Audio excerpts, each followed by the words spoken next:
Então, bom dia a todas e a todos. Hoje é o primeiro encontro para dialogarmos sobre a disciplina História da África e as influências do Banto no Brasil, do mestrado em Educação e Cultura da UFPA. Essa disciplina é ministrada a partir da cidade de Bragança para do Núcleo Estudantil de Breves, de Cametá, e para fora do estado do Pará, para outros interessados e interessadas nas discussões sobre experiências bantus, né? Na perspectiva histórica, antropológica, educacional.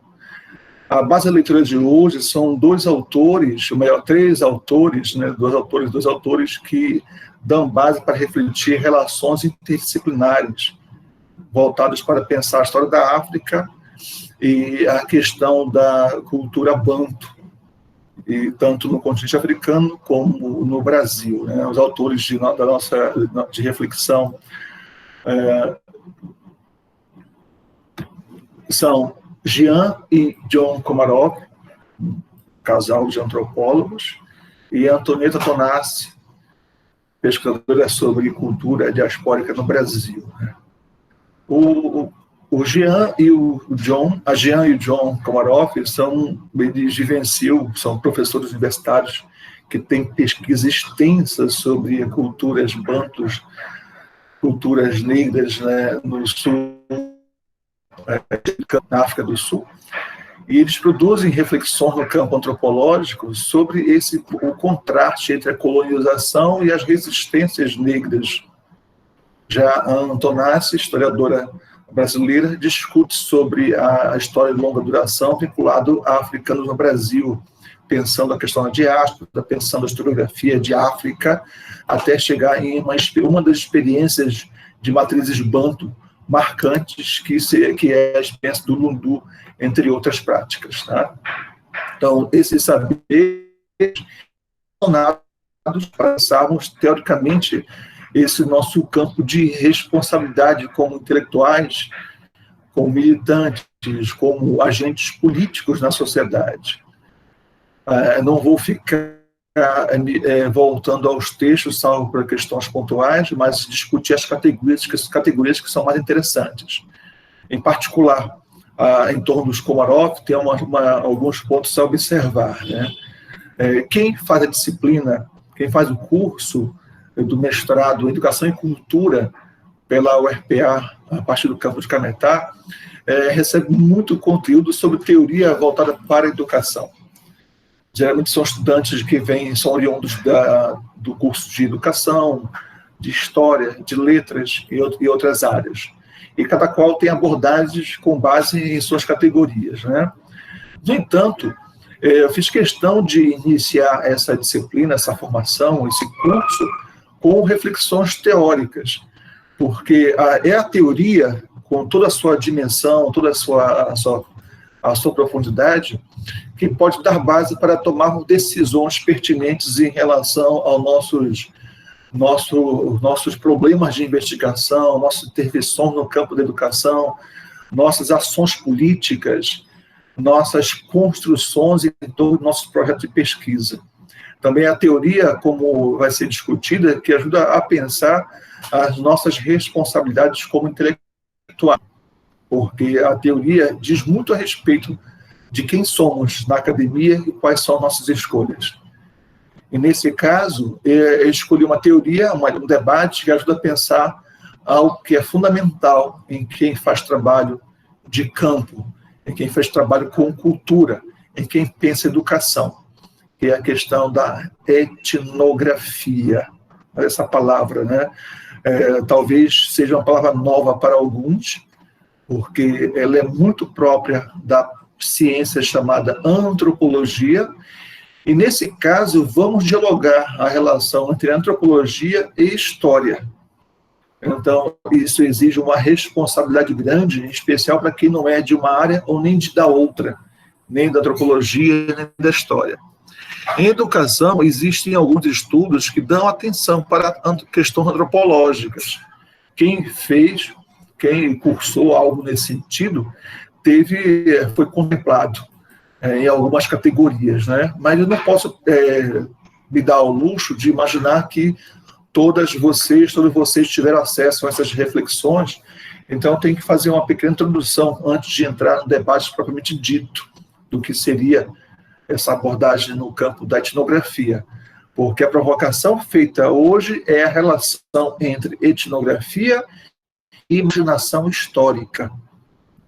Só o título já nos faz refletir sobre vários assuntos, né? Como assim, etnografia e imaginação histórica? Qual é a relação entre história e antropologia? Os autores, eles constroem a relação a partir de uma categoria ou de um marco novo chamado de antropologia histórica, que é uma relação em especial de diálogo ou de delimitação de fronteira entre história e antropologia. A antropologia histórica seria uma disciplina de história, mas em pleno diálogo com a antropologia. Não se confunde para os historiadores com a chamada história cultural. Tem uma outra abordagem, e vamos tentar comentar a respeito dessas experiências, né? Quem é de história talvez já tenha tido contato com essa discussão, né? Mas quem não é, talvez pense como algo novo. E tem um outro elemento que entra no campo da teoria, que é a questão que os autores afirmam com frequência, é a questão da dialética pensada a partir da perspectiva marxista, né? Ou seja, em especial, pensando sobre as tensões, a luta de classes, que na realidade é muito além do marxismo, como é dito. Mas como o curso dialoga muito com um certo marxismo economicista, aqui eu quero chamar a atenção para o marxismo que se reflete na perspectiva de cultura, em diálogo com Gramsci, em diálogo com reflexões de Stuart Hall, para pensar também como uma vinculada a elementos que organizam, na fala de Marshall Gonçalves, a própria história e a própria sociedade, e, por sua vez, a economia. Então, a economia não é vista como determinante e nem mesmo a cultura, mas a cultura é destacada como um elemento de organização das lógicas culturais.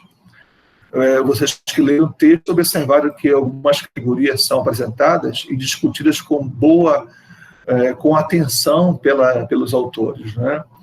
E essas categorias elas devem ajudar a pensar não apenas a sociedade, mas nossos vários instrumentos.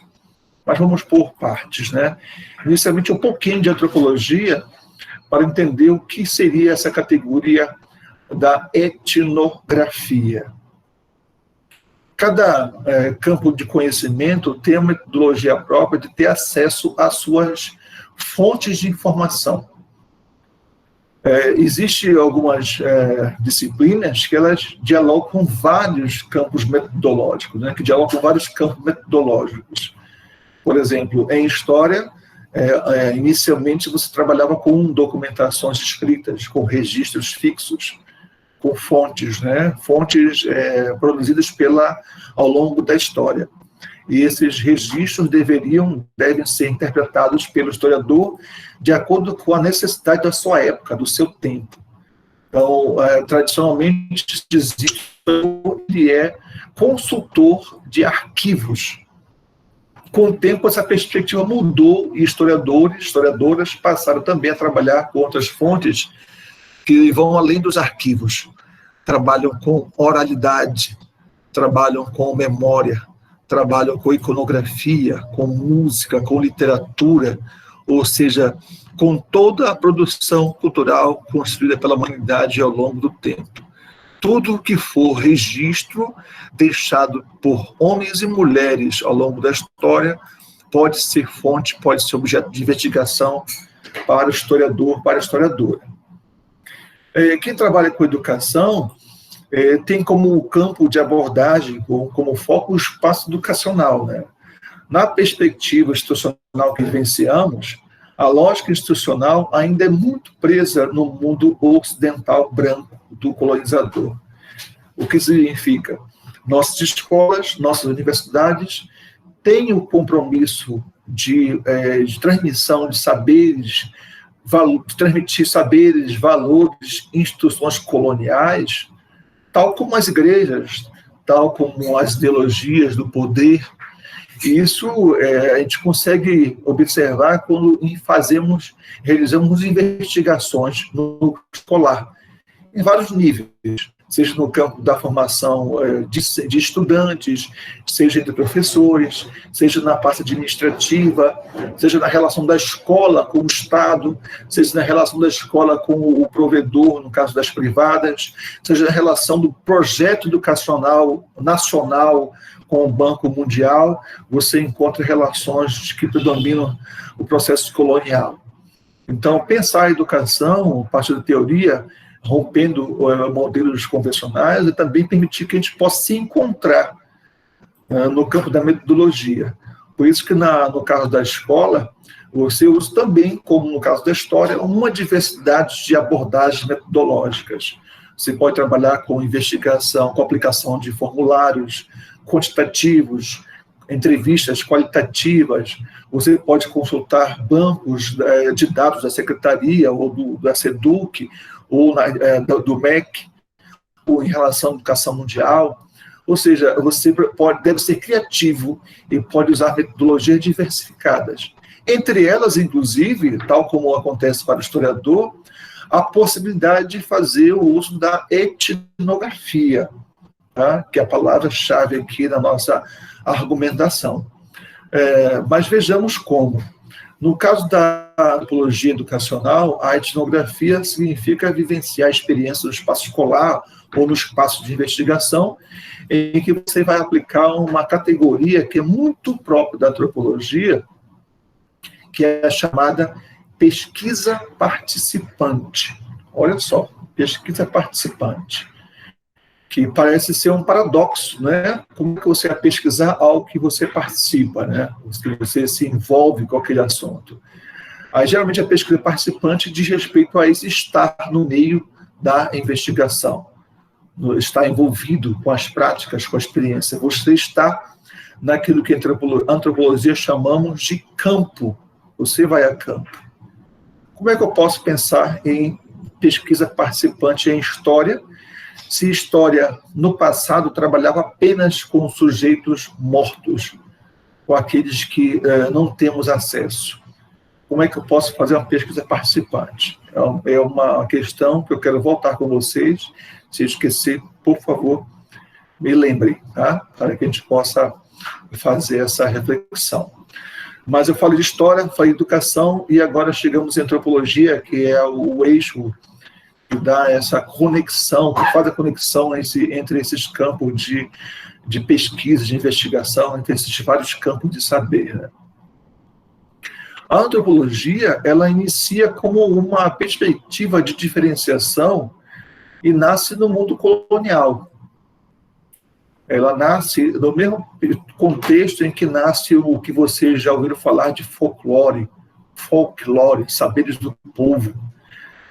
No mundo ocidental, em particular na Inglaterra e na França, no século XIX, quando inicia o processo de colonização, de nova colonização do continente africano e do continente asiático, em que as Américas estão engatinhando seus primeiros passos, né, de autonomia política, mas não econômica, os intelectuais, administradores, né, ao se encontrarem com o novo mundo cultural africano e asiático, percebem, notam várias diferenças existentes entre as práticas culturais diversas do continente africano e do continente asiático, e fazem comparação com as suas.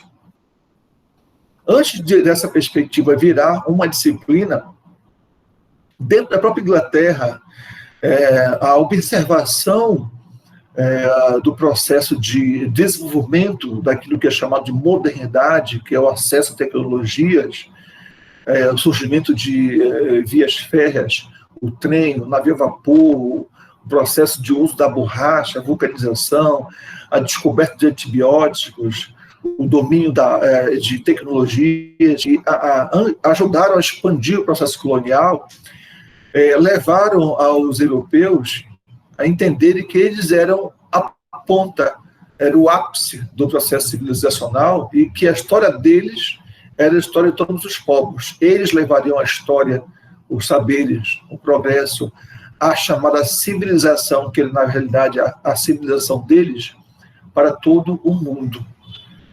Eles eram o centro do universo. Isso é o que chamamos de eurocentrismo, perspectiva eurocentrada. Tá? Nessa lógica de percepção do progresso, inicialmente chocou eles mesmos, ao perceberem que existia, paralelo ao mundo industrial, paralelo às fábricas, paralelo aos trens, às viagens navio a vapor, existia também um outro mundo com comportamentos diferenciados.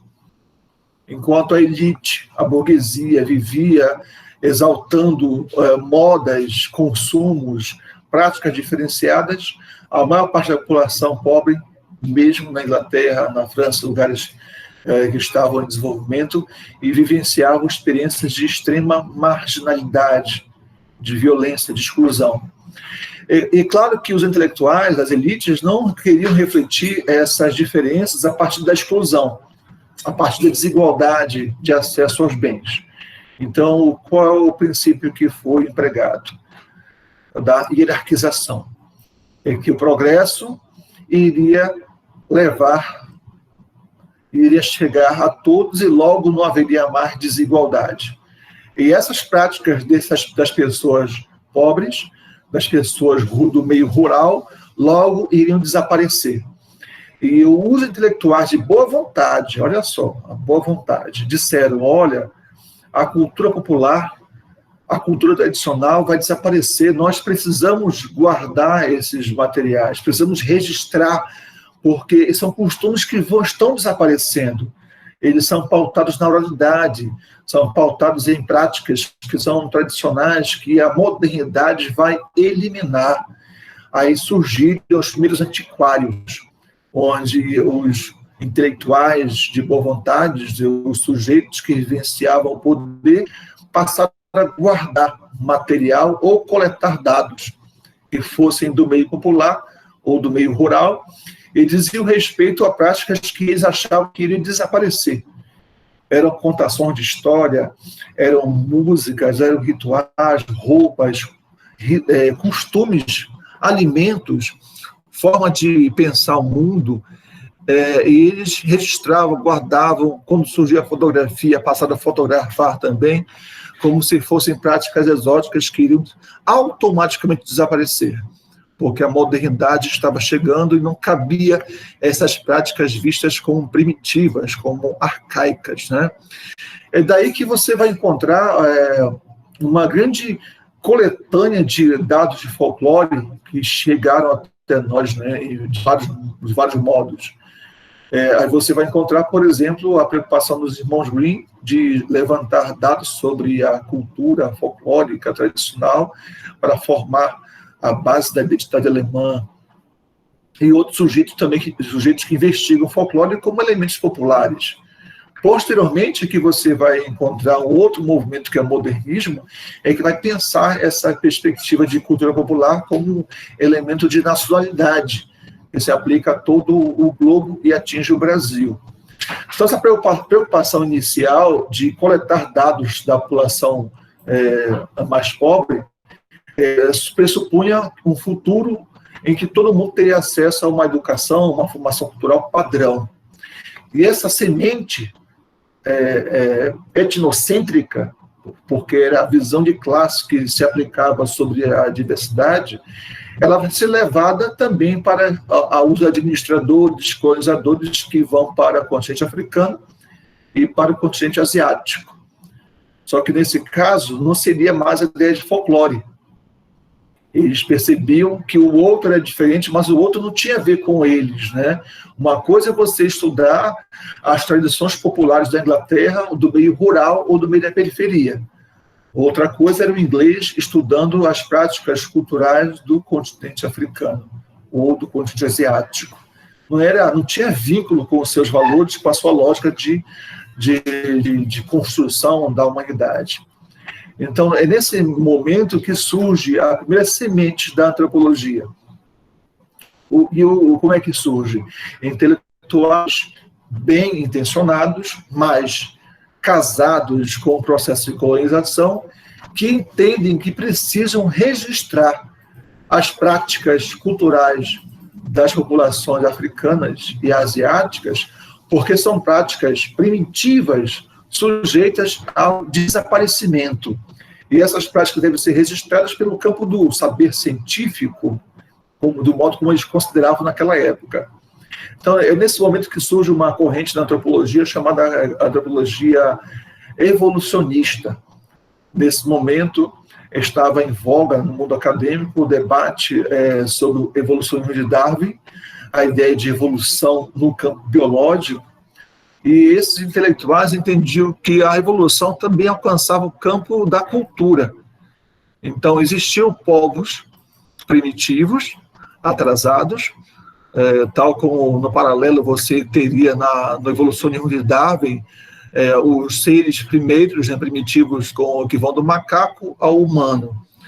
E no caso dessa perspectiva, você aplicava na cultura essa abordagem evolutiva, essa visão linear, que colocava povos que não tinham legislação, que não tinham perspectiva religiosa centrada em uma só divindade, povos que não tinham, esqueci a primeira, legislação, escrita, religião monoteísta, entre outros elementos, como povos atrasados. E o ápice, o povo mais evoluído nessa perspectiva, é claro que eram eles mesmos, porque eles se viam como modelo de civilização para os outros povos. E nessa reflexão de se ver como modelo de civilização, você cria uma hierarquia. Eles são inferiores. Eles não entendem a civilização. Eles podem ser dominados, podem ser explorados. Mas a antropologia, essa percepção, era registrada apenas pelo campo da curiosidade, do impacto, do diferente. Tem uma história, tem um antropólogo chamado James Taylor, que ele faz um registro em 12 volumes de histórias dos povos africanos e asiáticos, que ele chama o Ramo Dourado. Esse livro foi tão famoso que inspirou trabalhos, era consumido na Europa e dizia respeito às práticas culturais do mundo africano. O uso simbólico, os rituais. É daí que você encontra alguns elementos que aparecem até os dias de hoje. Do Ramo Dourado, que você encontra uma imagem que aparece desenho animado, quando você vai acompanhar desenhos com seus filhos, com seus irmãos, com suas crias, com seus alunos. Aí você vê algumas representações sobre canibais. Qual a ideia do canibal que aparece desenhos como Pernalonga, Pica-Pau, ou esses desenhos modernos que eu não posso citar porque eu estou bastante, na realidade, defasado dessas perspectivas contemporâneas de animação. É a ideia de um ser pequeno, negro, com osso na cabeça, lábios grossos, que cozinha pessoas em um caldeirão. Imagino que vocês já viram essa representação ao longo da trajetória de vocês, que não é acadêmica, está na televisão, está no livro didático, está em desenhos animados, em gibis, e assim vai, né?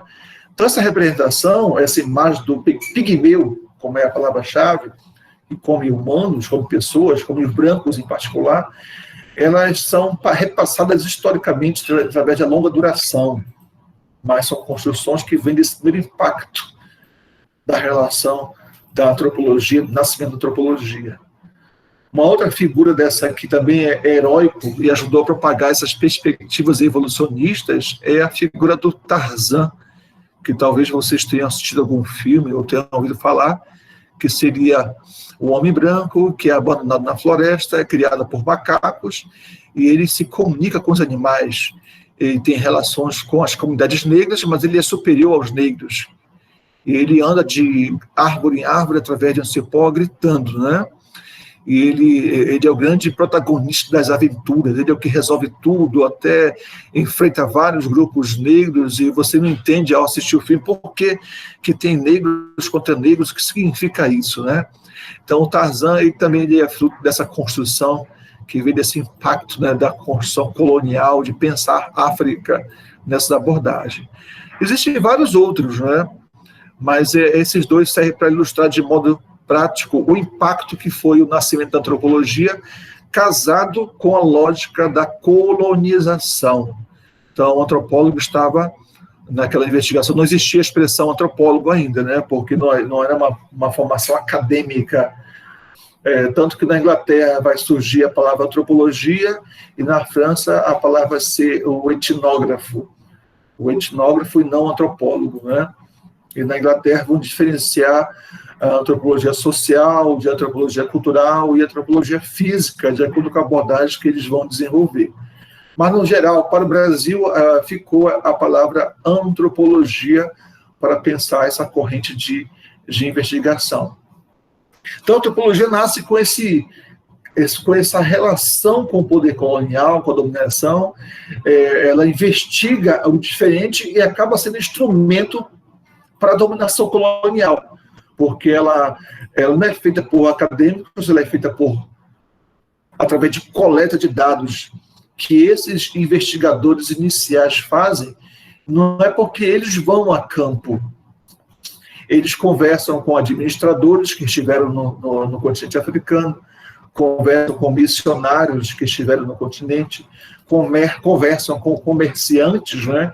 E tudo que essas pessoas contam, por mais exagerada que fossem, eles registravam como, de fato, pertencesse ao continente. Aí você vai encontrar relatos nesses livros, né, de monstros que tem a boca na barriga, que tem uma boca atrás da nuca, que fazem coisas fantásticas, devoram multidões, que andam embaixo d'água, em cima da terra, e assim vai, né? 3 cabeças, 4 cabeças, seres fantásticos. Porque esses primeiros registradores, primeiros antropólogos, eles não faziam uma coisa que hoje é imprescindível para a antropologia, que é o trabalho de campo. Certa vez, um deles, que é o Taylor, quando perguntaram: você seria capaz de ir a campo, estudar esses sujeitos sobre o qual você fala? Aí respondeu: Deus o livre, Deus me livre de fazer isso, nunca. Ele teria terror. Então, essa antropologia, ela parte dessa perspectiva de que você tem uma história linear, olha só, história linear, em que povos eram classificados como primitivos ou civilizados. E claro que civilizados eram os povos que estavam argumentando, eram os povos europeus. E os primitivos eram os povos, em particular, os povos africanos. Em seguida vem uma outra corrente, já rompendo com essa, e a antropologia é composta por várias escolas. Tal como na história, você tem várias historiografias, né, que se sobrepõem sobre temas. Na educação, você tem intelectuais que apresentam também tendências ou escolas no campo de saber. Na antropologia, você tem escolas. Eu não vou falar amplamente sobre todas, porque seria excessivo aqui para o nosso objetivo, e eu teria que falar por muito tempo, talvez vocês não suportassem, né? Mas vou destacar algumas. Uma outra que inaugurou uma escola importante e vai definir o que seria um trabalho de campo. A metodologia do antropólogo foi feita por um investigador chamado Malinowski, polonês, vai estudar nos Estados Unidos, e ele se desloca para a Polinésia, e ele acaba ficando preso devido à Primeira Guerra Mundial naquela comunidade. Ele desloca para conhecer a comunidade. Então, ele faz um relato denso, que sai em um livro chamado Os Argonautas do Pacífico Ocidental. Nesse livro, ele inaugura várias coisas na antropologia. Primeiro, inaugura o chamado trabalho de campo, porque como ele estava preso no lugar, ele acabou transitando naquela ilha, conhecendo o povo nativo, e tudo, anotava tudo que fosse pertinente. Ele inaugura a palavra etnografia. Então, inaugura o trabalho de campo, inaugura a etnografia. O trabalho de campo é o antropólogo, ele não pode se conformar com informações que vêm de outro. Ela deve coletar os dados em campo. Ele deve se deslocar ao campo de investigação. Esse é um ponto muito importante. Outro, a etnografia. Como é que ele vai fazer o registro dos dados? Ele poderia usar fotografia, ele usou, inclusive, na época não existia gravadores com qualidade. Se fosse levar o gravador, seria uma coisa muito grande, talvez do tamanho de uma geladeira. Então, seria inviável ele levar, e não havia essa tecnologia, mas existia a máquina fotográfica. E o que ele fazia? Podia desenhar e podia escrever. Então, a etnografia nasce como a grafia do etno. O que é o etno? O etno é uma referência que significa grupo cultural. É você escrever sobre as características, sobre a realidade, sobre a lógica, sobre a organização de um grupo cultural inteiro. Tá? Sobre aquilo que identifica um grupo. E Malinowski faz isso, inaugura a etnografia, inaugura o trabalho de campo. E tenta fazer teoria. Só que a teoria dele, que forma uma escola chamada funcionalista, ele teorizava a cultura do outro a partir das suas premissas, dos valores ocidentais. Então, ele tentava entender o que significava tal prática de acordo com os modelos culturais ocidentais. Tudo tem que ter uma função de acordo com o modelo ocidental. Então, a teoria dele logo foi desconsiderada, porque ele não entendia que cada cultura teria uma particularidade.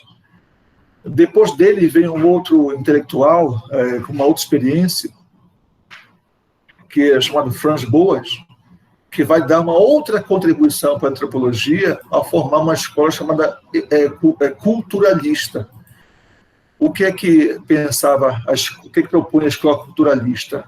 Ela levava em consideração a questão da diferença que existia desde os evolucionistas, mas valorizava o trabalho de campo, valorizava a etnografia e acrescentava uma coisa que Malinowski não dava conta: perceber que cada cultura tem uma lógica própria. Cada cultura tem uma razão que é particular à sua experiência, que a minha lógica cultural não serve para entender a cultura alheia. Então, essa perspectiva do culturalismo ajudou para que seus investigadores pudessem pensar a cultura de acordo com a sua realidade, de acordo com a sua experiência vivenciada, com a sua razão.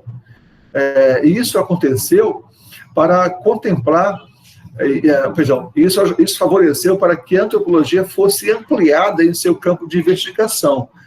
Alguns desses discípulos, algumas discípulas, na realidade, como Margaret Mead, foi trabalhar os grupos culturais da Apache norte-americano. No Brasil, o discípulo do Franz Boas mais famoso foi Gilberto Freire. Quando ele vai escrever Casa Grande de Senzala, ele parte da perspectiva de Franz Boas de entender a importância da lógica cultural para a compreensão de uma sociedade. E ele vai romper, no caso de Gilberto Freire, com a lógica da biologia, que sustentava que a organização cultural brasileira, no Brasil, era pautada a partir de influências biológicas. Ele vai dizer que a herança cultural ela se dá a partir de experiências de contato cultural. Perdão, a herança de organização da sociedade brasileira entre raças vai se pautar na cultura e não na biologia.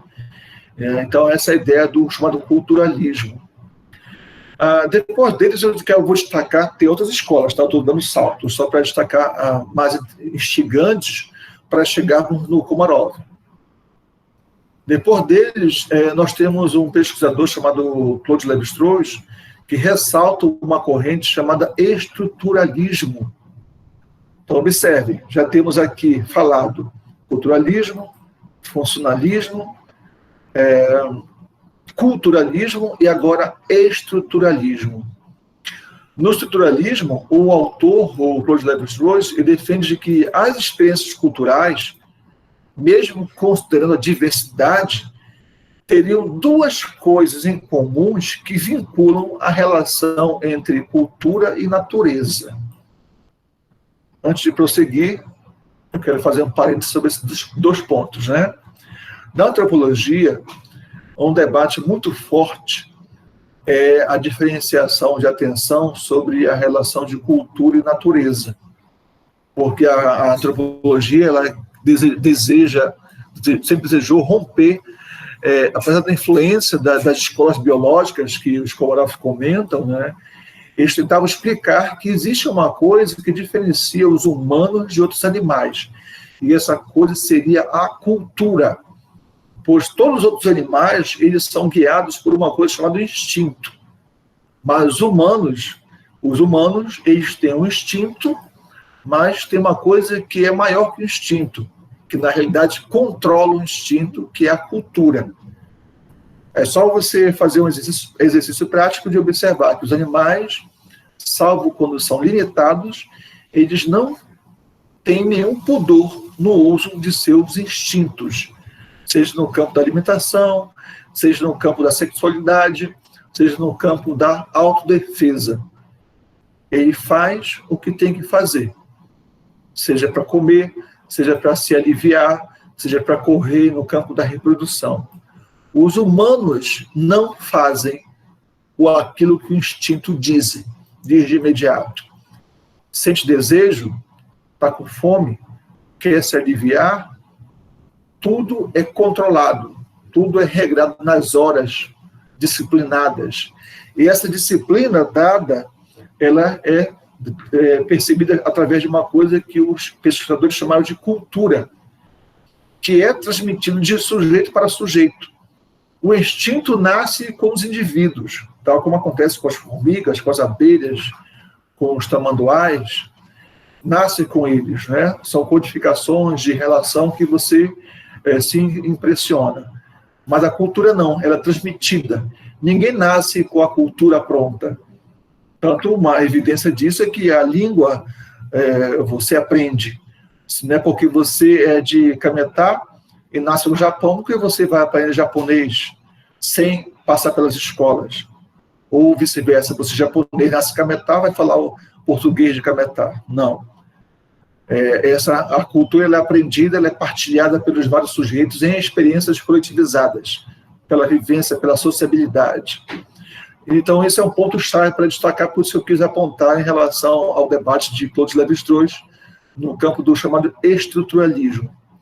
Lévi-Strauss ele retoma o debate sobre cultura e natureza, porque para os antropólogos anteriores haveria uma separação radical entre cultura e natureza. Nada do humano teria conexão a partir da natureza.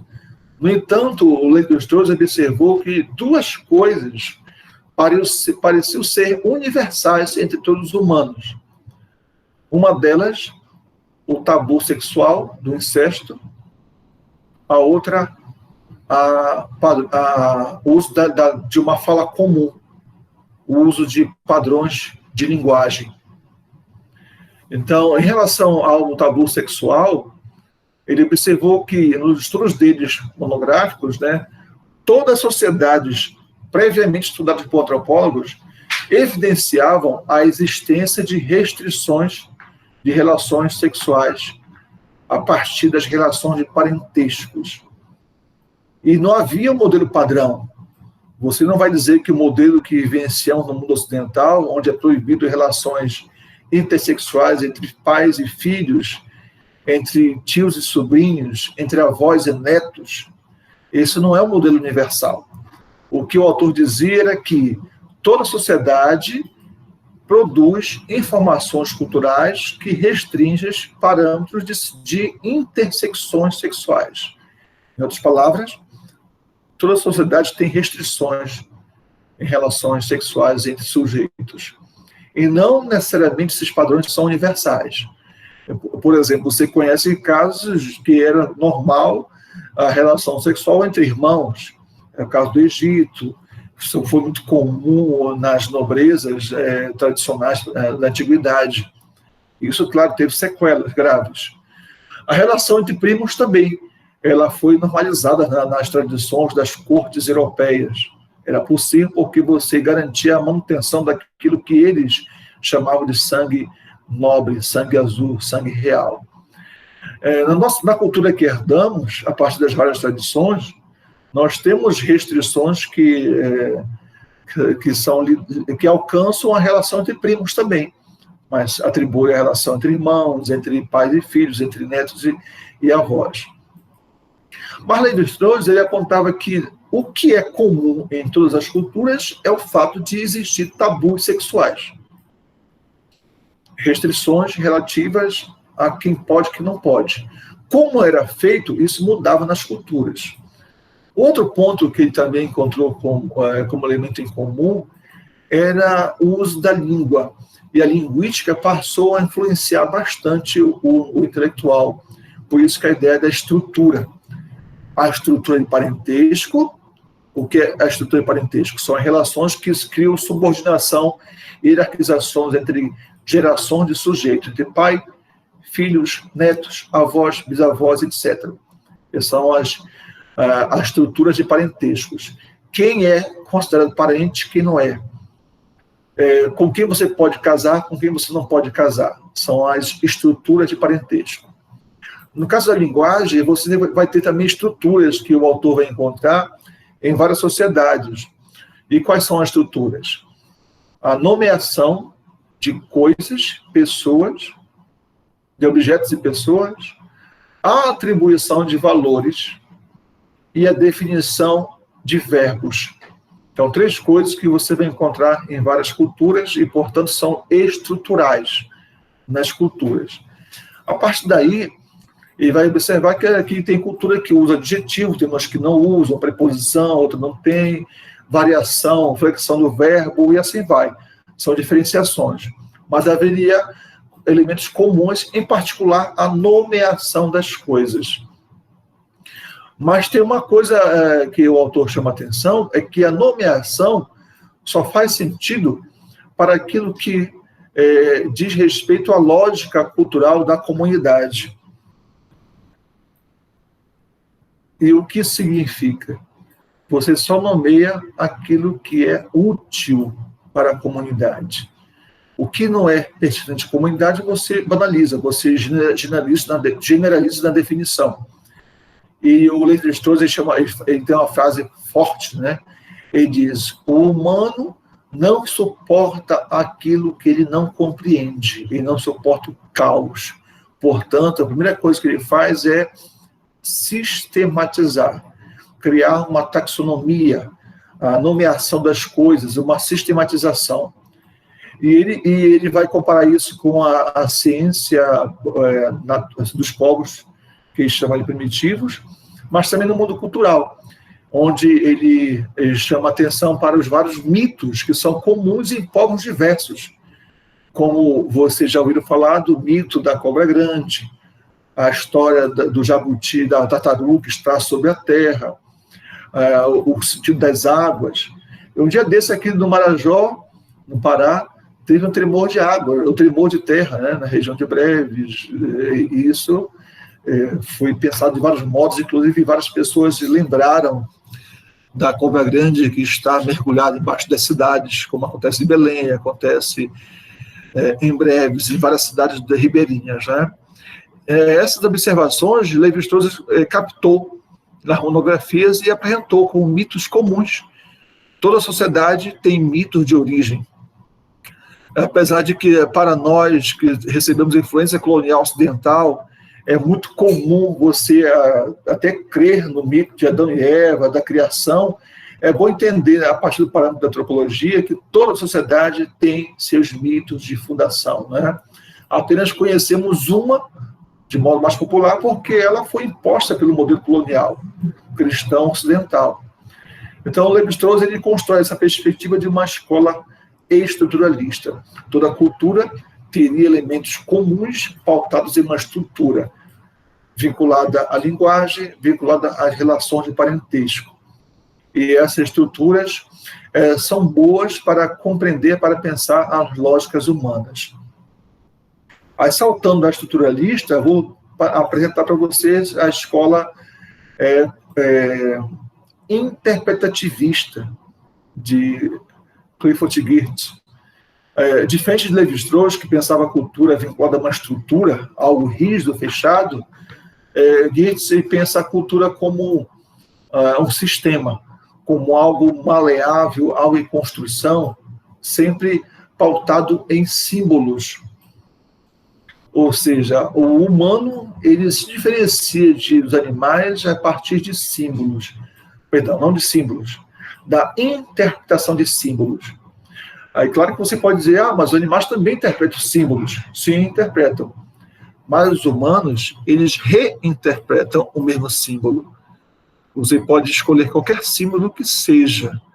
Você vai ver que um símbolo colocado em contextos diferentes, eles mudam de significado. Se quiserem, vocês podem fazer um exercício.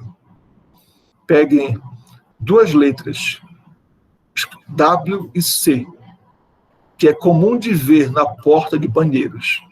Aí você coloca WC na porta, uma porta qualquer, na porta do quarto do fulano, na porta da saída de um certo espaço. Coloca na porta de uma igreja. Coloca na porta de um comércio. Qual é o sentido que você quer atribuir quando você coloca o WC em um contexto diferenciado? Você faz uma extensão de sentido, ressignificando aquela prática. Tá? Então, é nesse sentido que o Geertz diz que a cultura ele é um campo de saber construído pelos humanos. Nós criamos a cultura a partir de elementos simbólicos que interpretamos. E nós somos sujeitos interpretativos. Tudo buscamos interpretar. E construímos símbolos, ressignificamos. Claro que essa abordagem depois vai ser criticada por vários autores, porque existem vários usos simbólicos a respeito disso, né? Por exemplo, você pode encontrar uma igreja empresa que existe desde hoje, que usa todo o discurso de Israel antigo para valorizar uma suposta ancestralidade com os hebreus, com o mundo de Israel, do povo escolhido, né? Aí você vai colocar o candelabro das 12 tribos de Israel em cima de uma mesa, você vai usar o chapéu de rabino, você vai utilizar símbolos hebraicos comuns naquele contexto em relação a alguns ritos, você vai vender água do Mar Morto, você vai pegar sal, e assim vai. Porque os símbolos eles podem ser utilizados com vários propósitos. Depois de Clifford Geertz, vão surgir escolas, as escolas pós-coloniais, né, que reivindicam pensar a antropologia em outra abordagem, que não seja a partir do foco, do vínculo com a colonização. Porque até aí você tem a antropologia vindo do eixo do Ocidente e defendendo uma dependência com a lógica ocidental. A antropologia ela sempre tinha que ser praticada em lugares distantes a partir da Europa, a partir do centro. E esses lugares distantes eram na Ásia, no continente africano e também nas Américas. O outro tinha que ser bem distante. Mas quando a antropologia começa a ser feita a partir do Brasil, as restrições financeiras e as características próprias do ser do mundo brasileiro fizeram com que a antropologia ela fosse construída dentro de si, dentro do próprio país, a partir de povos existentes internos. Como outros povos estrangeiros passavam a estudar o Brasil, então caberia também a nós, brasileiros, investigarmos a população indígena em particular. Eles foram os primeiros alvos da antropologia no Brasil, a população indígena. O Lévi-Strauss esteve pesquisando a população indígena. Então, a escola pós-colonial ela surge como uma crítica ao modelo colonial, dizendo que agora nós desenvolvemos uma perspectiva antropológica que ela é pós-colonial, que não é mais vinculando a antropologia à colonização, porque a antropologia tem esse peso, tal como a história, tal como a educação, de ter esse vínculo com o mundo ocidental, de ser utilizado para conhecer e controlar, conhecer e dividir, conhecer e romper com as formas de organização desses povos. E a antropologia pós-colonial pressupõe, então, uma oportunidade de você pensar a antropologia como algo mais amplo, como algo que dá espaço para outros sujeitos apresentarem suas vozes, os seus legados.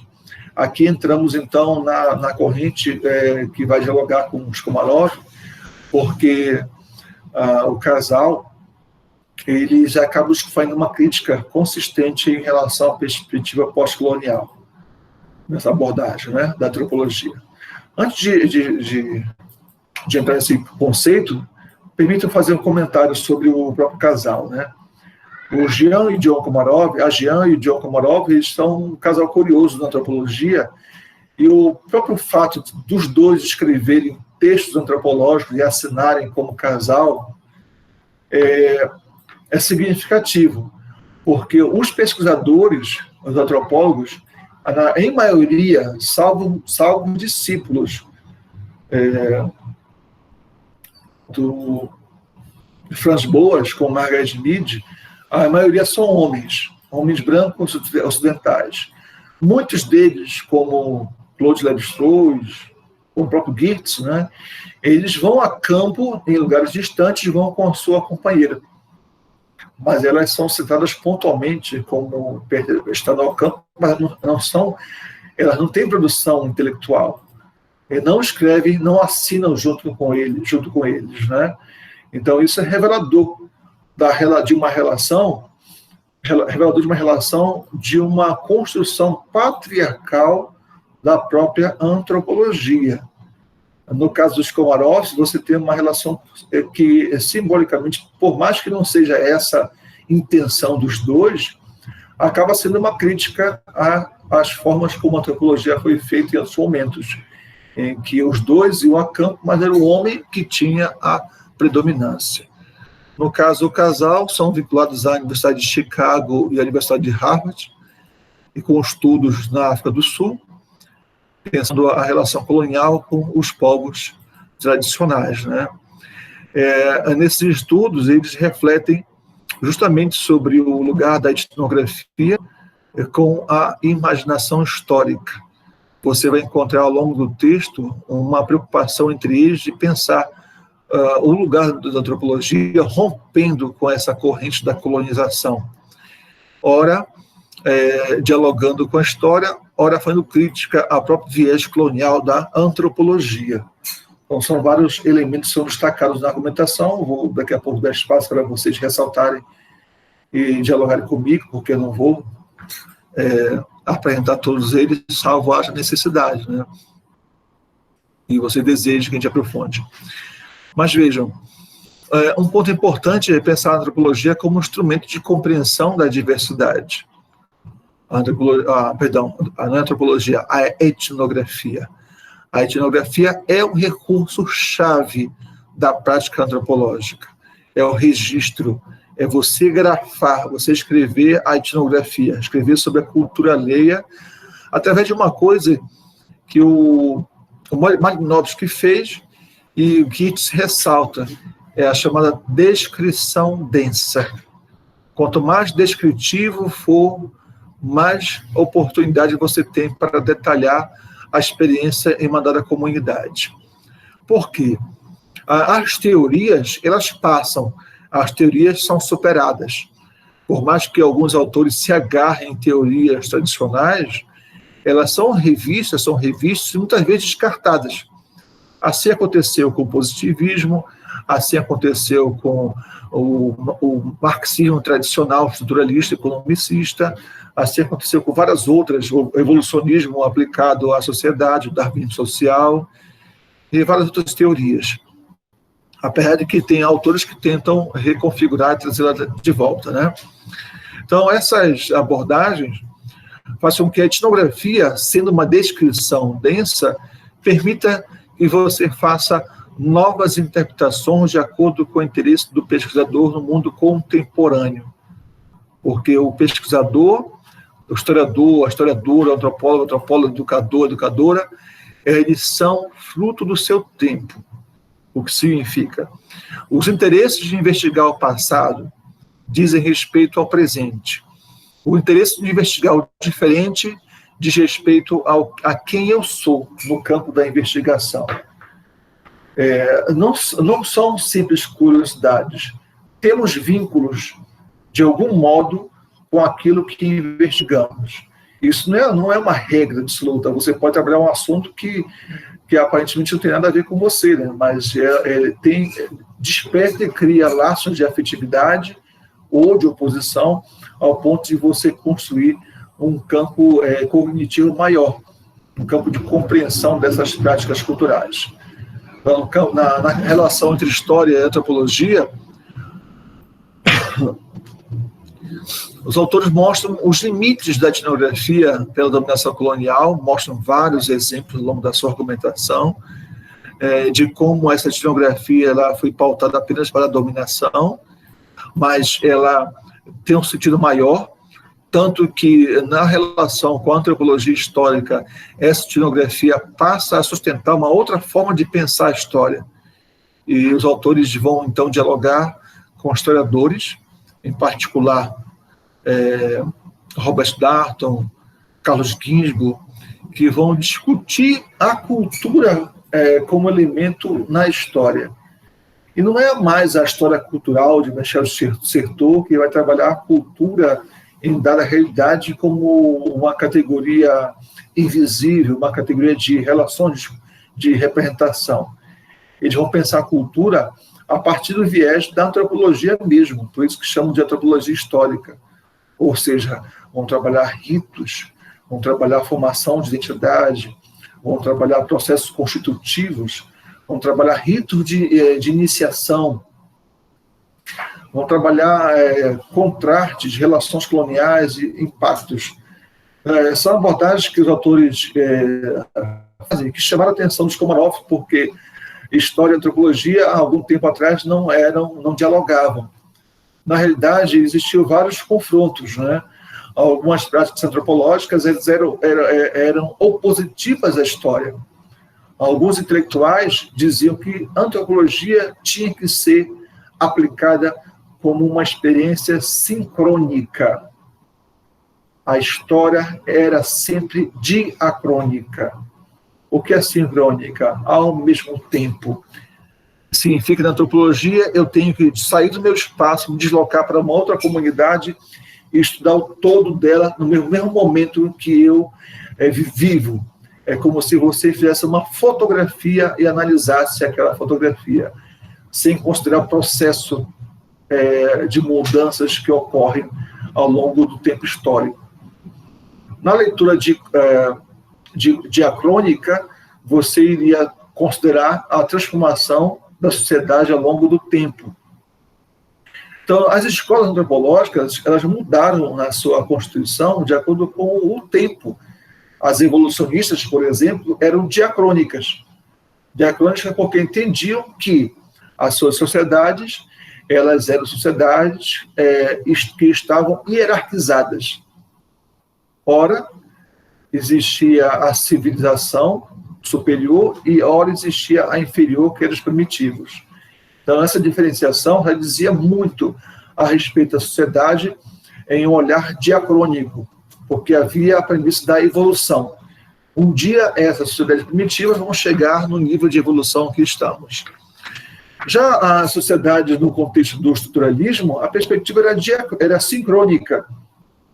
Lévi-Strauss, entre outros intelectuais, não poderiam compreender a sociedade senão no olhar etnográfico imediato. As sociedades eram vistas como estavam naquele momento, e não como foram construídas ou como poderiam ser desconstruídas. Então, esse debate ele é longo na antropologia, na relação entre antropologia e história. E os autores não estão propondo aqui um vínculo, uma unificação, porque as fronteiras são inerentes às práticas. No entanto, as metodologias de ambas as disciplinas, elas são intercambiáveis, elas geram interações. Tanto que a chamada antropologia histórica é um exemplo disso. É um diálogo resultante da relação histórica entre história cultural, entre história e antropologia, cultura e o tempo, criando interações. E o autor ele chama atenção para um ponto-chave, que a história era aplicada ao estudo da totalidade, a antropologia aplicada ao estudo da particularidade, total versus parcial.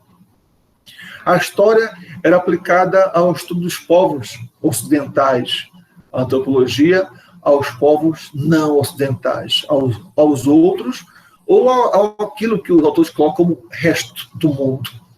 Nós, inclusive, na Amazônia, Brasil, na América, estaríamos enquadrados no resto do mundo.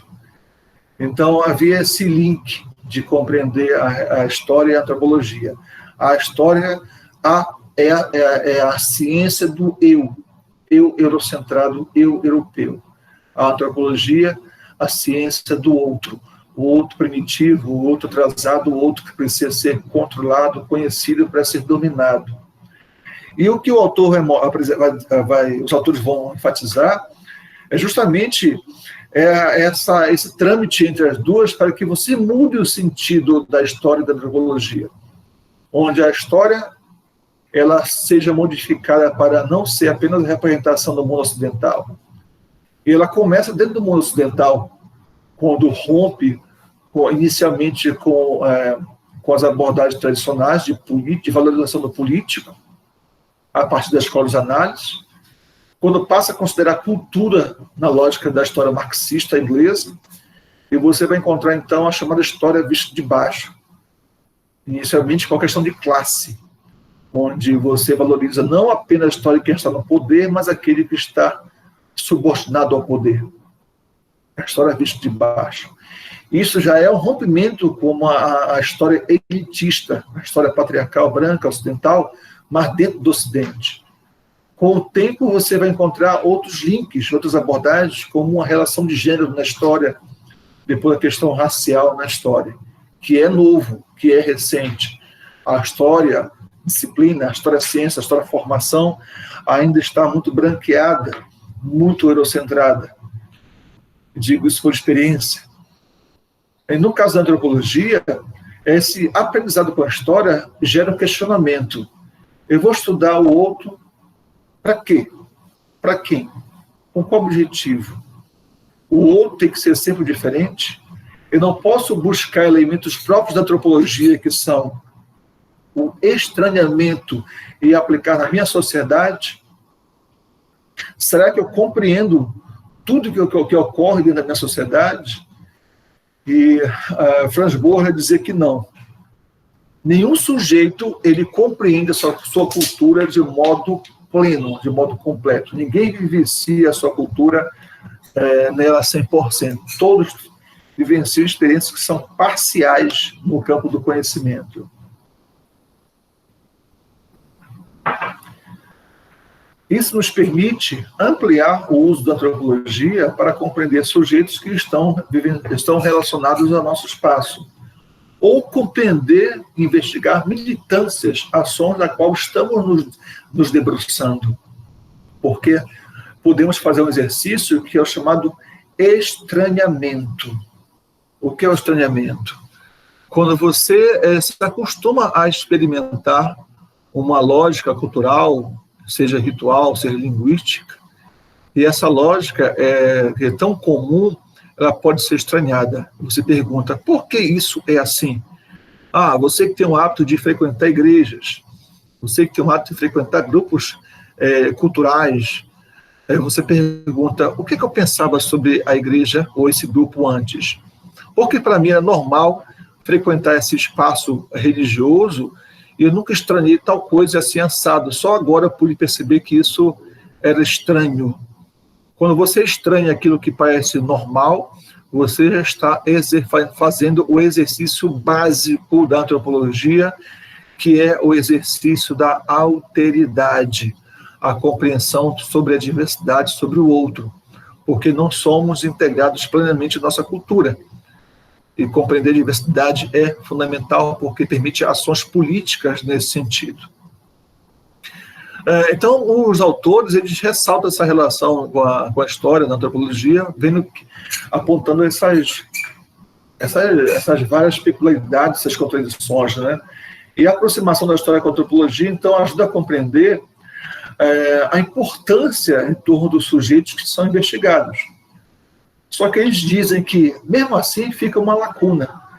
Como é que eu posso trabalhar o particular e para compreender a totalidade? De que modo eu posso fazer isso? Ele diz que essa lacuna fica tanto para historiadores como para antropólogos, porque o fundamental seria a integração do particular com a totalidade. E ele vai dizer que isso, mesmo sendo um exercício difícil, cabe pensar a antropologia histórica como um exercício também de compromisso. Aí vem a ideia da análise dialógica e dialética que eles apresentam. Primeiro, que a abordagem sobre documentos etnográficos são sempre pautados numa lógica dialógica. O que significa isso? Quando você se depara com um campo de conhecimento, você não está apenas consumindo a informação. Você está também partilhando a informação. Você não está só conhecendo, você está se transformando a partir daqueles dados. Então, o dialógico é a ideia do diálogo, é a interação. É o que Bakunin aponta em relação às práticas culturais que levam à circularidade. E se a tua experiência é de contato com qualquer campo de conhecimento, história, antropologia, sociologia, educação, quando você se debruça para investigar tal assunto com mais enfoque, você acaba se transformando a partir daquela experiência. Aquela experiência, seja ela boa, mal, mediana, interessante ou não, ela te influencia, você passa a compreender a lógica, e muitas vezes aquela lógica da cultura, da razão prática, do que Marshall Sahlins comenta, ela toca no teu modo de ser, e você aplica aquela lógica no teu campo de vivência mesmo, né? Então vejam que esse campo de conhecimento, ele é de alteridade, ele é dialógico, ele intervém no ser, e você não é um investigador, na parte da etnografia, que está isento de ser contaminado, com o seu tema de investigação. Observe que eu chamo tema e não objeto, porque há uma influência muito forte nas ciências da primeira antropologia tratar de se comparar com a biologia no campo de investigação. Só que você não consegue imaginar um biólogo se contaminando com vírus, com bactérias para poder estudar, né? Ele está vivenciando laboratórios isolados, acompanhando, observando, sem criar interação com seus objetos de estudo. Na antropologia não funciona assim. Segundo os autores, a antropologia estaria mais para a arte literária de argumentação do que para a biologia. Por quê? Você escreve, você interpreta, você apresenta, você é subjetivo na sua descrição de experiência, nos dados levantados. Mesmo quando a antropologia começa a utilizar outros métodos, como a estatística, você corre risco de se perder na sua interpretação se você não considerar a dimensão etnográfica da investigação, da pesquisa de campo. Então, a questão dialógica passa por esse caminho da interação entre o investigador e o tema investigado. Outro campo importante é a reflexão dialética a respeito da prática etnográfica. O que significa isso? É perceber que os sujeitos investigados, os temas trabalhados, eles estão inseridos em uma lógica histórica que está em transformação, está em mudança. Tanto que os autores vão citar o exemplo de que eles mesmos trabalham em campo sobre um grupo étnico que estão em confronto com a colonização e utilizam instrumentos do dia a dia, instrumentos domésticos, instrumentos que poderiam ser vistos como menores, né, para pensar a sua resistência à colonização. Elementos como a vestimenta, elementos como hábitos como consumos, cores, músicas, alimentos, forma de vivenciar, de falar, transmitir, onde a chamada resistência ao processo colonial era uma espécie de continuidade de afirmação de identidade. É nesse sentido que os autores chamam de perspectiva dialética da antropologia, da etnografia, onde você observa os contrastes na relação com a colonização, em que os sujeitos que são submetidos à colonização mantêm, reafirmam a sua identidade, mesmo estando inseridos na lógica da violência colonial. Mesmo tendo que vivenciar, trabalhar, se formar na lógica colonial, eles mantêm a afirmação de uma identidade que diz respeito à sua afirmação étnica. Então, esse é um instrumento importante para compreender o que os autores apresentam como a ação dialética. Muitas vezes vocês ouvem falar de dialética, falam inclusive método dialético, sem definição do que seria.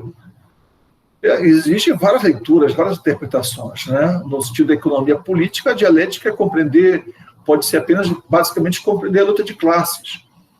Mas dialética, no sentido de construção histórica, de Aristóteles, entre os gregos até no uso econômico, debatido por Bakunin, por Marx, entre outros intelectuais, é o sentido da mudança, é a tese, a antítese, transformação.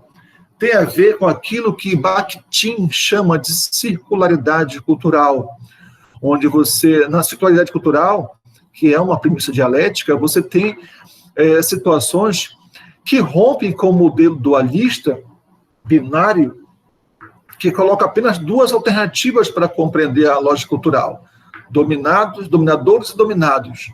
Nesse caso, pela dialética, pela circularidade, você não vai enxergar uma relação harmônica, mas você vai ver uma troca de influências, de elementos simbólicos, de práticas, de forma de luta, de valorizações.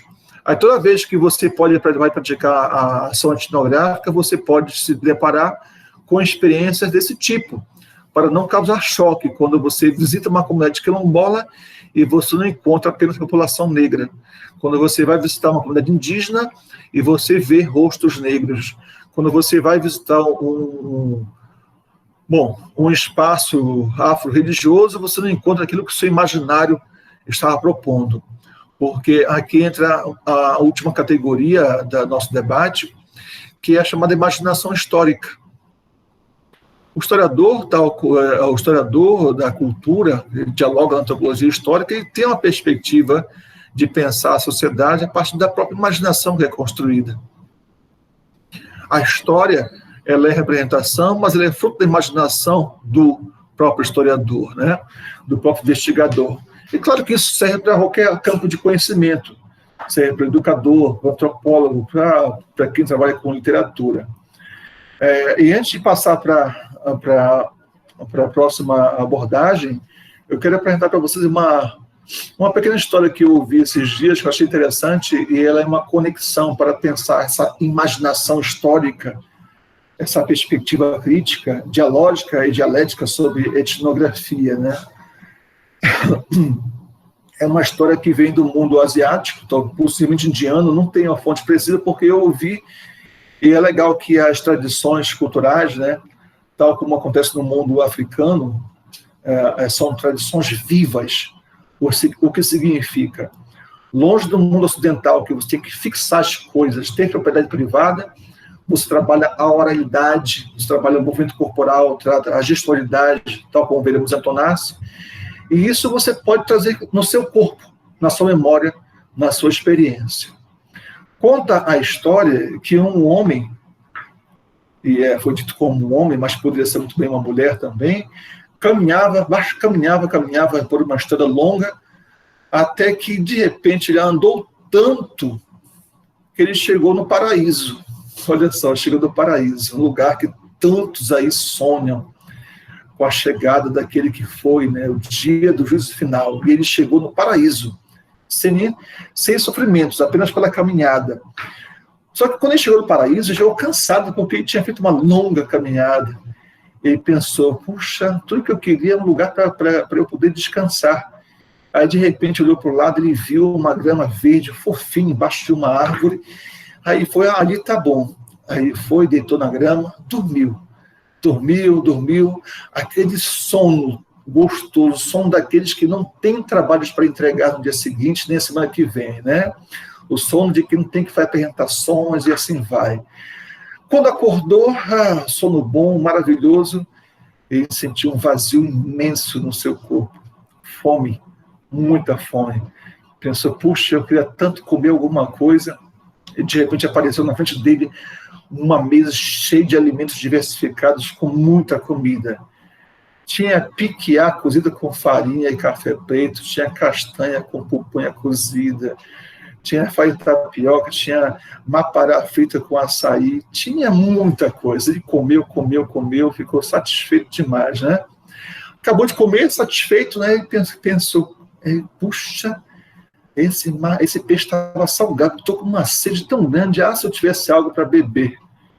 E de repente apareceu muitos jarros de bebidas, tinha água, tinha água de coco, tinha vinhos deliciosos, suco de taperebá, suco de graviola, de muruci, cupuaçu, tinha muita coisa. Ele bebeu, ficou saciado, barriga cheia, aí pensou, puxa, estranho, tudo que eu quis apareceu aqui, de repente, será que esse lugar ele é um lugar de fantasmas? Quando ele falou nisso, de repente apareceram fantasmas, vultos, parece aqueles filmes de zumbi que aparecem na televisão, né? Andando todo torto para cima dele. Aí ele se assustou, oh não, esses fantasmas, eu acho que eles vão me matar. Adivinha o que aconteceu? Os fantasmas mataram ele. Ele estava debaixo da árvore do desejo. Tudo o que passasse pela sua cabeça, tudo o que ele imaginasse acontecia. E vejam que como a coordenação do raciocínio dele levou ele à própria morte. O que ele pensou e assim construiu. É nessa linha de reflexão que ajuda a pensar as nossas escolhas de investigação teórica, a nossa imaginação histórica aplicada à etnografia, porque, de acordo com as diretrizes teóricas que nos ajudam a pensar a nossa investigação, nós levamos a continuidades ou a rupturas no campo do conhecimento e do saber prático. Tá? Isso é apenas uma interpretação. Vocês podem fazer diversas outras de acordo com o interesse, porque a oralidade permite isso. Nós trabalhamos com símbolos e símbolos são interpretáveis, né? Cabe a nós fazer a conexão. E veja como é que se dá isso na discussão entre Komarov e Antonassi, que é a nossa historiadora brasileira que discute a experiência negra no Brasil, né? A Antonassi, ela parte do princípio para pensar a articulação que chama a atenção para a nossa disciplina, que é a história da África e a cultura banto. E eu até observo uma coisa, não falei até agora sobre os bantos, né? E eu aproveito já que eu lembrei, né, para falar desse assunto para a gente não se perder. Banto é uma expressão que não diz respeito a um grupo étnico. Tipo, eu quero viajar para Angola para conhecer o povo banto. Não é assim que funciona, né? O banto é equivalente à lógica do latim. É uma palavra que diz respeito a um grupo étnico-linguístico. Tal como o latim. O latim é uma língua, mas é a base para o português, para o francês, para o espanhol, e carrega consigo alguns elementos culturais vinculados ao mundo ocidental, é o latim. No caso do mundo banto, você não vai ter um grupo étnico exclusivo, você vai ter vários grupos étnicos que partem dessa matriz comum, que tem a ver com a língua, tem a ver com práticas. Uma prática, por exemplo, dos bantos, né? Dos bantos no continente africano, da chamada África Austral. A África Austral é a África abaixo do deserto do Saara, a parte de baixo do continente. O nomadismo. O nomadismo marcou muito a ação dos povos bantos no continente africano, muito antes da constituição dos países africanos conhecidos como Angola, Congo, Moçambique, Ruanda, África do Sul. Então, o nomadismo é uma característica. A outra é a adequação ao meio em que chegam. Os bantus, quando chegam a uma terra diferente, eles não impõem a sua cultura. Eles geralmente dialogam com a cultura e criam intermediações, onde adequam a sua cultura ao grupo que eles vivenciam. Então, você que tem uma interação cultural, uma reconstrução, uma reelaboração. A prática é bem diferente dos colonizadores europeus, que chegavam nas comunidades diferentes e impunham a sua cultura. Os bantus não, eles vivenciavam, interagiam, criavam essas abordagens, né? A outra coisa marcante em relação aos bantus seria, perdão, uma coisa no nomadismo, a outra coisa marcante seria essa abertura para a interação cultural com outros povos. Então, são duas coisas marcantes. Aí você vai ter várias línguas que vão ocupar todo o continente africano, quer dizer, Angola, Moçambique, África do Sul, o Kibundo, o Kikongo, o Nidongo, o Zulu, várias outras línguas que dizem respeito aos povos bantu. No Brasil, também conhecemos um pouco da linguagem bantu. Você que talvez fale apenas o português e talvez um pouco de inglês, talvez ache estranho dizer que somos bilíngues ou tetrilíngues em relação à nossa experiência colonial, mas nós temos sim experiências que mudam a nossa linguagem a partir de experiências étnico-linguísticas. Por exemplo, se eu disser para vocês, fulano fez cafuné no caçula, você vai entender o que eu quis dizer. Né? E cafuné, caçula, bunda, são palavras do quibundo, que ficaram no português pela presença negra, graças à miséria que foi, quer dizer, graças à situação que foi a escravidão, um pesadelo para as populações negras africanas no país, nas Américas, no mundo todo, né? Então, a língua ela permanece, mas não só a língua isolada. A língua ela é apenas uma pista para compreender outros elementos.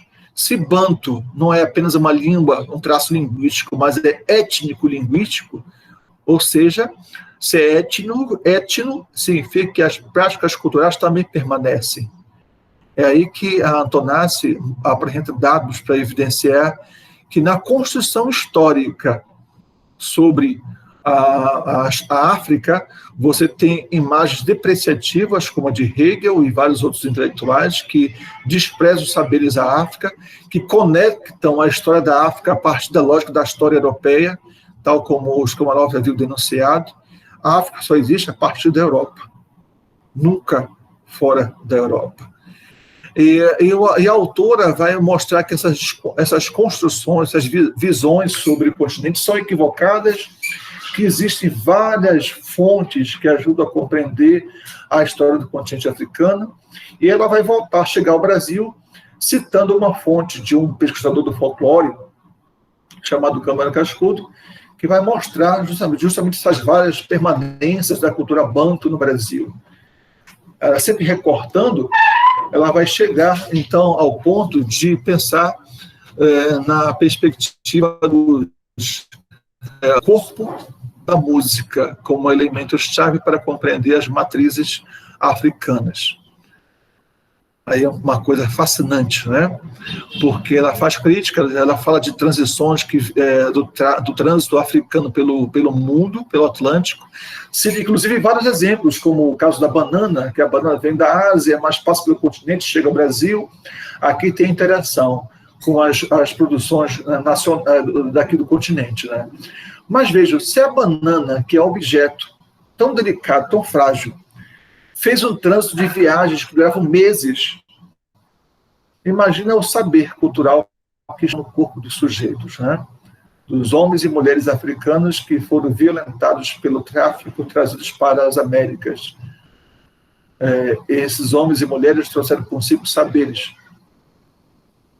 que se expressam de vários modos, na alimentação, na cosmologia, nas ritualizações, no corpo, na música.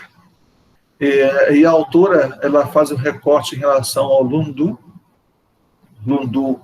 que no Pará não é algo estranho de se conhecer, é algo vivenciado, e se faz um contraste em relação às suas construções e elaborações. O Lundu, ele foi violentado pelo processo colonial por ser revelador de liberdades corporais negras que não convinham ao polido, ao corpo reprimido da lógica ocidental. Então, mexer o corpo, balançar o corpo era algo absurdo para os padrões culturais que vinham da Europa, em especial da Inglaterra e da França. O corpo controlado, o corpo comprimido. O corpo de mulheres e homens tinham que ser domados. Mexer, transmitir comunicação pelo corpo não era conveniente. E a autora evidencia como o Lundu, por revelar liberdade com o corpo, vai ser proibido. Então, os autores que investigaram o Lundu até entenderam que ele foi reprimido ao ponto de apenas persistir a sua manifestação de letra musical. Isso porque eles consideraram a história do Sudeste, nunca a história do Norte, para pensar a trajetória do Lundu.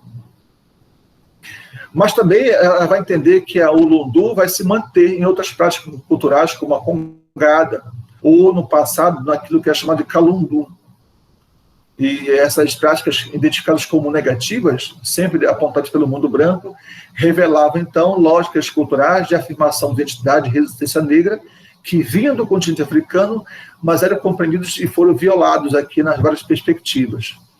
Aí, nesse ponto, nós voltamos aos Komarov para pensar uma crítica feita por Derrida a Foucault sobre a impossibilidade de tratar a história da loucura. Olha o que dizia a crítica. Derrida dizia que eu vou tentar trabalhar a história da loucura porque todos os dados que ele utilizou para pensar a história da loucura foram feitos por aqueles que vivenciavam a razão ocidental, pelos, entre aspas, não loucos. Ou seja, como é que você vai falar dos loucos da parte dos não loucos? Aí essa foi a crítica de Derrida a Foucault em relação à história da loucura no Ocidente. Aí quem compra a briga não é o Foucault. Quem compra a briga é justamente um historiador chamado Carlos Guigui. Toda a lógica do Ocidente não está preocupado com aquilo que é diferente. Então, quando ele fala do diferente, ele acaba deixando escapar elementos que não convêm à racionalidade ocidental. O que significa, outras palavras, que o que o historiador fez, o que Foucault fez em relação à loucura, é o mesmo que faz o pesquisador, o etnógrafo, o antropólogo. Ele vai com a sua bagagem cultural investigar uma cultura que não é a sua, uma experiência que não é a sua. Então, ao criar o aspecto da pesquisa participante, por não ser da comunidade e não pode escrever sobre a comunidade, essa é a pergunta-chave. Por não ser louco, eu não posso captar dados sobre a loucura, já que esses dados foram registrados pela ótica repressiva. Então, o Ginsburg vai demonstrar que não dá para jogar fora os documentos que foram gerados pela repressão, porque eles deixam escapar informações daqueles sujeitos que foram violentados. Cabe trabalhar esses dados como dados etnográficos, mesmo sendo aplicado à história. Aí, no caso de Câmara Cascudo, no caso da antropologia que a Antonassi comenta, os autores descartaram a perspectiva de que o Lundu continuava além da repressão, que o Lundu ficou apenas nas práticas da canção escrita. E o Lundu estava nos calunduns, e o Lundu estava nas práticas contemporâneas que foram para a modinha de piano. No entanto, volta a questão da loucura, porque calundu, batuque, ou o que chamam hoje de macumba, são expressões do poder branco colonizador que rotula a experiência negra para poder eliminar. Então, você deve captar indícios para compreender as permanências dessas práticas. No caso do Lundu, alguns elementos claros.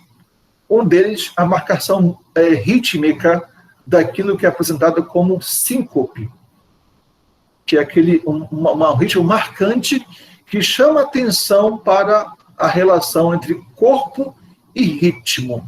O ritmo, ele comunica, expressa saberes a partir do diálogo com o corpo. Corpo e ritmo estão integrados. A cintura, a quebrada das cadeiras. E uma coisa fundamental que exige mexer as cadeiras, o quadril, é o que dá nome, o que dá base, é o elemento diacrítico para pensar o lundu e a sua continuidade, que é a chamada umbigada. É o contato entre dois corpos a partir da barriga, quando você simbolicamente encosta um umbigo no outro. A autora vai evidenciar que várias práticas culturais carregavam consigo essa experiência da umbigada, mesmo quando não eram chamados de lundu, mesmo quando o nome era associado a algo negativo.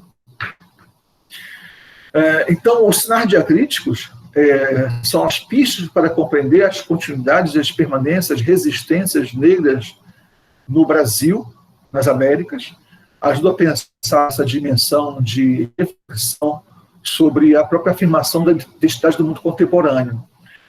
Quando eu vou estudar Angola, eu encontro que umbigada, esse gesto, tem um nome particular no continente, naquele país. O nome chama-se semba. Semba não é uma variação de samba, do samba brasileiro. O semba é o nome que se dá à umbigada. E o semba, ele se apresenta em várias outras práticas culturais lá em Angola. Muitas que dizem respeito a essas experiências de afirmação de identidade. Agora, se você quer compreender o que iniciamos nosso curso hoje falando, práticas como o samba do cacete, práticas como o gambá, carimbó, o lundu, vivenciado no Marajó, a congada, a marujada e outras realidades, não nos interessa voltar à África de agora. O Mupumbi, que é um estudioso das práticas bantu no Brasil, ele chama a atenção, se você quer estudar as culturas negras de matriz africana, você tem que se voltar para essas práticas de agora, primeiro estudar o Brasil, para depois voltar ao continente. Por quê? Imagina você, o samba do cacete, ele tem algumas características particulares que foram herdadas pelos ancestrais, desde o tempo dos avós, que foram vivenciadas. Então, os avós, bisavós, os ancestrais, eles aprenderam com aqueles primeiros africanos que chegaram ao Brasil, trouxeram do continente, a partir de suas experiências corporais, da sua memória, do seu corpo. Então, esses africanos primeiros foram do século XVIII, século XIX, eles vivenciaram práticas que eram ativas no continente africano no século XVIII e século XIX, mas que depois, como a cultura dinâmica, podem ter se modificado. Então, é capaz de você não encontrar o samba do cacete mais no continente africano. É muito comum encontrar notícias de pesquisadores africanos que vêm ao Brasil buscar saberes que são feitos no Brasil, mas que não são mais feitos no continente africano. Porque a colonização foi esmagadora para várias práticas. E alguns saberes que são antigos ficaram a partir dos corpos, do conhecimento e da prática desses africanos escravizados naquele contexto. Ressalto isso para dizer que, longe de uma memória construída no Brasil, que diz que a população negra é descendente de escravos, devemos romper com essa perspectiva e pensar que a população negra brasileira ela é descendente de africanos. Escravizados, sim, mas guardadores de saberes culturais imensos, né? Guardadores que são de saberes que são resistência e força de luta ainda hoje no Brasil.